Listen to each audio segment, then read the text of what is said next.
Welcome to Penrose Learning, where we make understanding easy. In this video, I will show how to change your Ford Focus air filter. First, gather your essential tools, including a screwdriver and the correct replacement air filter for your model. Ensure your vehicle is parked safely on a level surface with the engine completely off. Now, locate the air filter housing, which is usually a black plastic box situated under the hood, often near the engine. With your tools ready, use a Phillips head screwdriver to loosen the clamps or screws securing the air filter housing.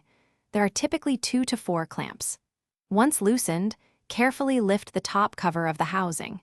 Be gentle to avoid damaging any attached hoses or wires.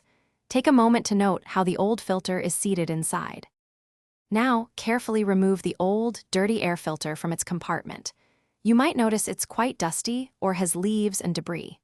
Before installing the new filter, take a clean cloth and wipe out any accumulated dust or debris from inside the housing.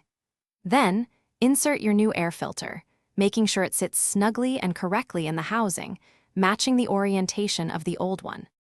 Finally, carefully lower the top cover of the air filter housing back into place. Ensure all the clamps or screws are securely fastened to prevent any air leaks. Once everything is tightened, start your Ford Focus engine briefly to confirm that everything is functioning correctly. Remember to check the description for a link to the Echo Dot smart speaker and other great deals to enhance your home. Thanks for watching. If this was helpful, leave a like and consider subscribing. See you next time.